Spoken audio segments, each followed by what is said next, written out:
Selamat datang di video saya.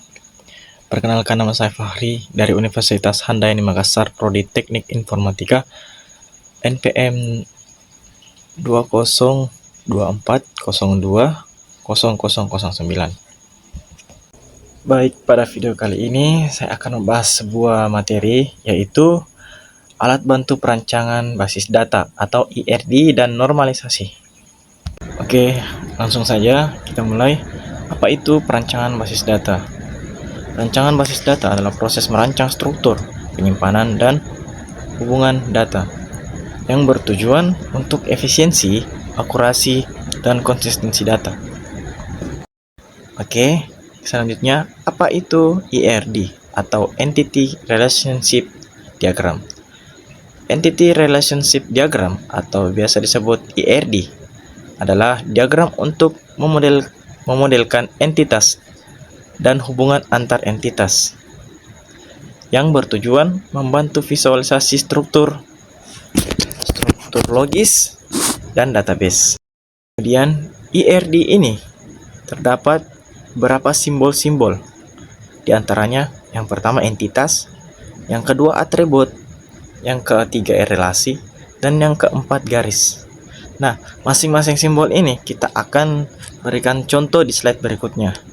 Oke, langsung saja kita lihat contohnya. Seperti yang kita lihat di sini, bentuk persegi atau persegi panjang adalah menandakan sebuah simbol entitas. Kemudian yang berbentuk oval adalah atribut, yang berbentuk belah ketupat adalah relasi, yang keempat adalah garis. Nah, untuk penjelasan selanjutnya tentang hubungan-hubungan semua simbol-simbol ini, nanti kita bakalan bahas ke slide berikutnya. Oke, kemudian alat bantu membuat IRD. Untuk membuat IRD kita membutuhkan sebuah alat bantu, yaitu yang pertama Microsoft Visio, yang kedua Lucid Chart, yang ketiga dbdiagram.io, dan yang terakhir MySQL Workbench. Selanjutnya kita lihat contoh IRD. Kita lihat diagramnya. Seperti yang kita lihat, ada entitas mahasiswa dan entitas dosen. Di sini bentuk belah ketupatnya itu adalah hubungan. Ini adalah hubungan antara mahasiswa dan dosen, atau antara entiti satu dengan entiti lainnya. Nah, kita bisa lihat atribut dari entiti mahasiswa atau atribut-atributnya. Kita bisa lihat dari bentuk yang ke atas itu, dari garis menuju ke bentuk oval. Terdapat beberapa atribut, yaitu jurusan, NPM, dan nama. Kemudian di entiti dosen. Di entiti dosen terdapat beberapa atribut juga. Yang pertama, nama dosen dan nomor induk dosen. Nah, untuk menghubungkan kedua entiti tersebut, kita membutuhkan sebuah garis atau memerlukan garis. Nah, garis ini yang akan menghubungkan kedua entiti ini. Nah, yang di tengah ini, yang berbentuk belah ketupat tersebut, itu adalah hubungan. Nah, yang menghubungkan kedua entiti ini adalah garis tersebut. Kemudian di bagian hubungan ini atau bagian yang menghubungkan kedua entiti tersebut, terdapat beberapa atribut juga yang mempersatukan kedua entiti ini.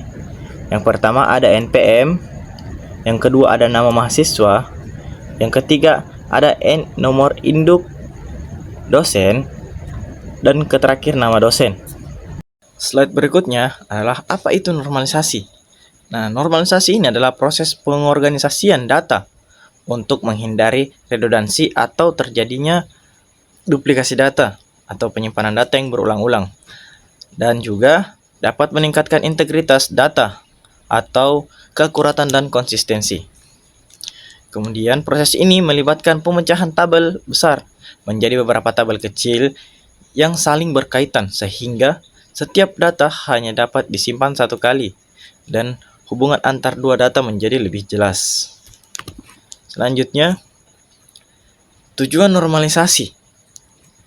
Normalisasi juga bertujuan untuk menghindari duplikasi data yang seperti tadi kita bahas, menghindari duplikasi data atau terjadinya data yang disimpan secara berulang-ulang.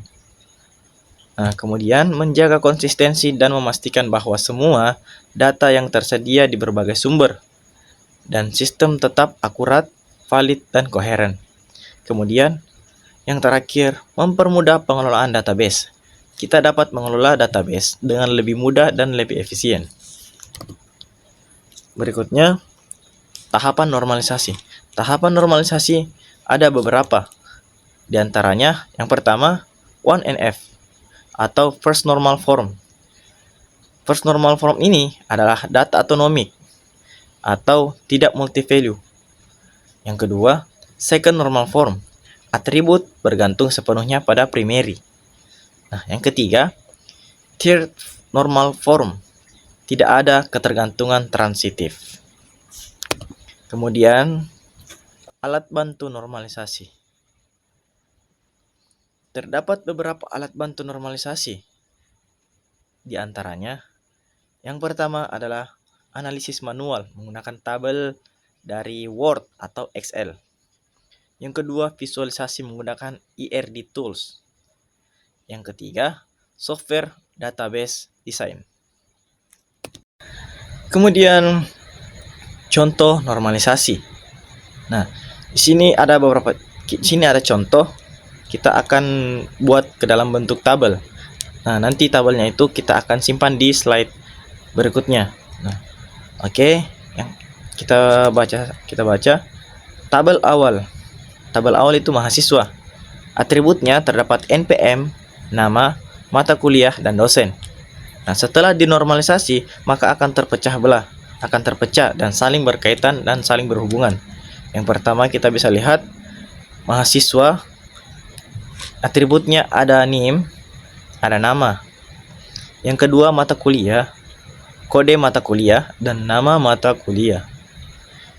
Yang ketiga dosen, nomor induk dosen, dan nama dosen. Yang keempat mengajar. Di sini semua primary key dari beberapa kolom tersebut disatukan, seperti name, kemudian kode mata kuliah, dan nomor induk dosen. Selanjutnya kita bisa lihat contoh normalisasi tabel-tabelnya. Yang seperti yang kita lihat, tabel awal ada NPM, nama, mata kuliah, dan dosen. Nah, di tabel awal ini kita dapat memilih primary key-nya seperti NPM-nya atau yang unik. Nah, kita masukkan saja di tabel mahasiswa. Nah, ketika tabel awal masuk ke tabel di luar dari tabel pertama itu, maka akan disebut sebagai foreign key. Nah, primary key ini dari tabel awal masuk ke tabel mahasiswa, maka akan disebut sebagai foreign key. Nah, foreign key di data mahasiswa ini adalah NPM dan nama mahasiswa. Kemudian, mata kuliah.